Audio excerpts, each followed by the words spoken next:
Picture the Dutch countryside in late May.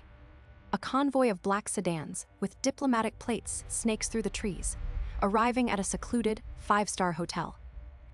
This is the Hotel de Bilderberg in Oosterbeek, and men in dark suits with earpieces are watching from the tree line. Inside, away from all cameras, the world's most powerful people greet each other, the CEO of a tech giant, ANATA, TO Secretary General, a Prime Minister, the head of the CIA. No notes are taken. Then, the grand doors to the main conference room swing shut, locked from the outside. For the next 3 days, the fate of the world is discussed. And you're not invited. That scene wasn't a movie. That was the very first Bilderberg meeting in May 1954, founded by Polish political advisor Joseph Ratzinger and Prince Bernhard of the Netherlands. Prince Bernhard was the husband of the reigning Dutch queen, Queen Juliana. He was a complex figure, to put it mildly. A German-born aristocrat who joined the Nazi Party before marrying into the Dutch royal family, and later becoming a celebrated figure in the Dutch resistance. Whoa, hold on. The guy who started the Secret World Government Club was a former Nazi. That's not a great start for the PR department. Well, the official story is much less dramatic. It was launched as a private off-the-record forum to foster dialogue between Europe and North America. The stated goal was to prevent another global conflict by getting leaders from both sides of the Atlantic to talk openly, away from the press, to smooth over rising anti-American sentiment in post-war Europe. But the conspiracy theory is much darker.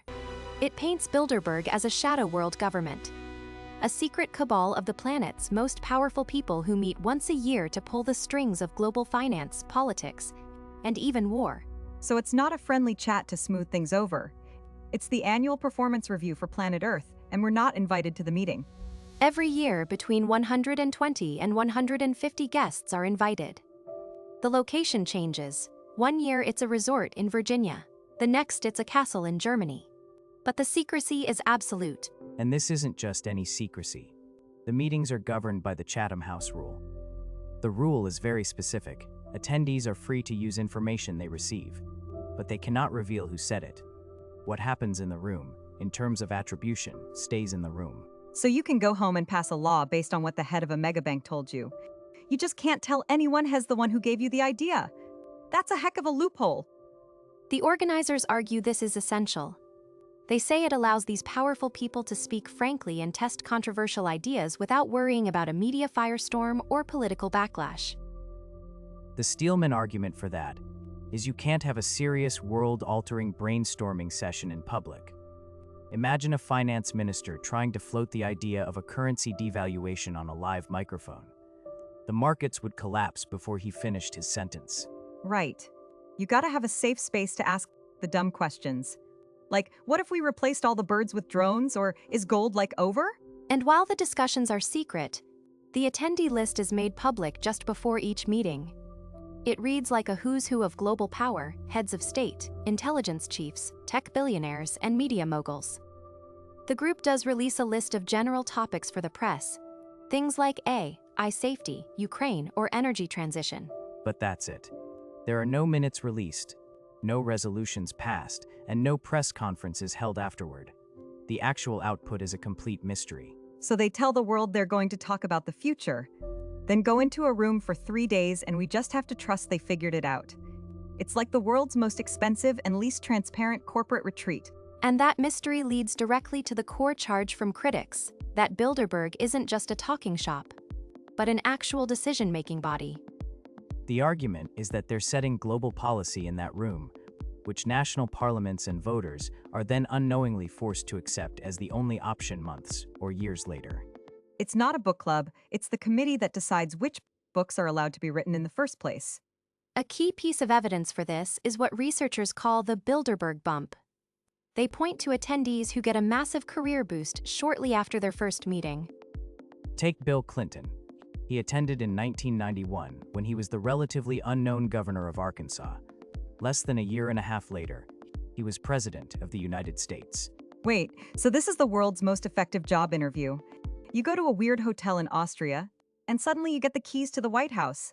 Or Tony Blair. He was invited to Bilderberg in 1993. Shortly after, he became the leader of the UK's Labour Party, and then Prime Minister.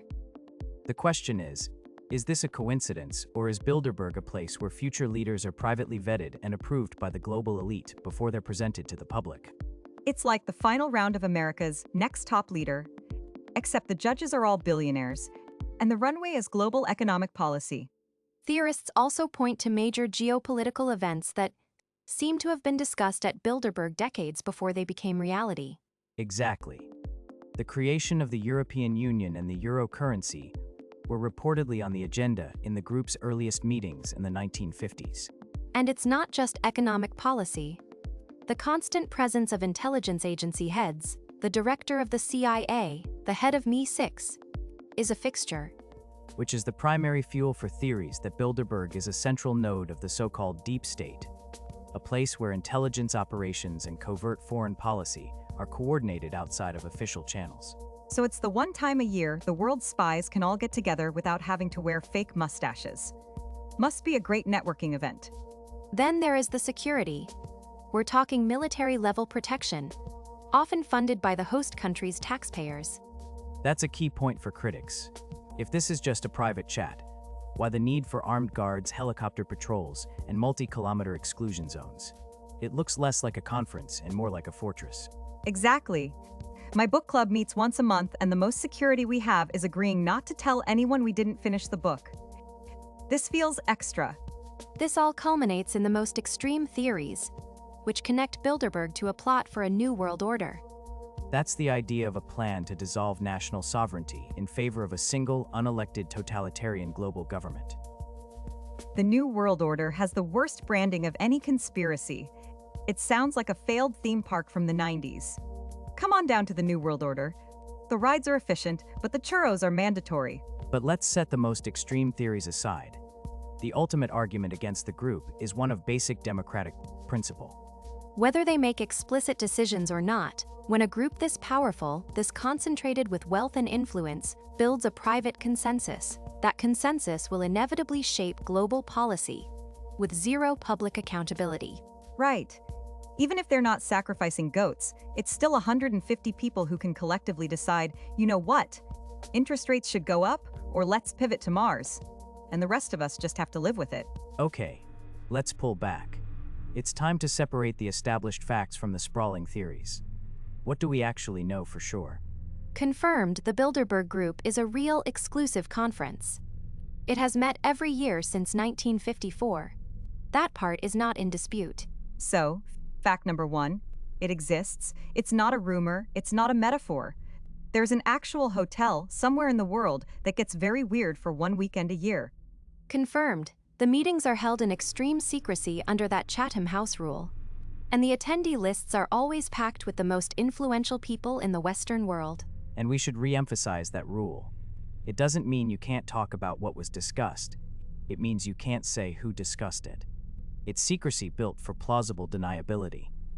It's the what happens in Vegas rule, but for fiscal policy. Now for the speculation. Is there any hard evidence, leaked documents, a high-level whistleblower, a secret recording that proves the group operates as a singular shadow government issuing orders? No. There is a huge difference between having influence and having a command and control structure. No one has ever produced a Bilderberg memo telling a country what to do. Right. There is no paper trail. It's the ultimate. This meeting could have been an email situation, except the email would be evidence, so they have the meeting instead. And that brings us back to the Bilderberg bump, Clinton, Blair, and others getting a big promotion after attending. This is a classic case of correlation, not necessarily causation. The counter-argument is that the group is just very good at spotting talent. They invite people who are already on a trajectory to power. They don't make them president. They just recognize that they're likely to become one. So they're not the coaches. They're the world's most elite talent scouts. They're not picking the team. They're just placing bets on who's going to win the championship. And they always bet on the favorite. The most credible, and frankly more worrying, version of the conspiracy isn't about direct orders. It's about powerful groupthink. Exactly. When you put 150 of the world's most powerful people in a room, insulated from the public, and they all privately agree that X is the solution to a global problem, that consensus inevitably shapes policy. It's not a conspiracy, it's a vibe shift. If all the cool kids at the global high school decide that something is the new trend, it becomes the new trend. There is no vote, it just happens. So it's not a cabal with a spreadsheet and a 5-point plan for world domination. It's better understood as a conspiracy of shared interest. A class of people who see the world from 30,000 feet, who genuinely believe their perspective is the only one that matters for steering the ship. They're not trying to be evil. They just think the rest of us are NPCs in their global simulation game. They're just trying to get the high score. The Bilderberg theory persists because it provides a simple, compelling answer to a complex and chaotic world. It's psychologically comforting, in a way. It's much easier to process the idea of a secret room full of powerful men making bad decisions than it is to confront massive, systemic problems with no single cause and no easy villain. Right, it's easier to be mad at the monopoly guy for owning all the properties than it is to be mad at the abstract concept of market forces. You can't punch market forces. And ironically, the group's own obsession with secrecy is the best marketing the conspiracy theorists could ask for. By creating a total information vacuum, they practically invite the public to fill it with their worst fears about globalization, elite control, and unaccountable power. It's like putting a giant red button in the middle of a room with a sign that says, "Do not push for world government." You can't blame people for wondering what the button does. And this isn't a new story. It's a modern update to much older secret cabal myths, like the Illuminati or the Freemasons. But instead of aristocrats in powdered wigs and occultists in robes, the new villains are central bankers, tech CEOs, and globalist politicians. So we just swapped out the powdered wigs for Patagonia vests. Look, if you want to know more about the secret handshakes of the rich and powerful, or just hear us make fun of them, we're here every week. Hit subscribe and the bell so you don't miss a thing. So, does Bilderberg secretly rule the world? No, not in the direct command and control way the most extreme theories claim. But does it represent a massive concentration of elite power and influence that operates almost entirely beyond democratic reach? Absolutely. And that's a real issue, not a theory. So they're not a Bond villain stroking a white cat. They're just the operating system we're all running on, and none of us got to read the terms of service. Next week, we're looking into a story the Navy still denies ever happened: the Philadelphia experiment. A ship that supposedly turned invisible, drove its crew insane, and teleported through time. Don't miss it.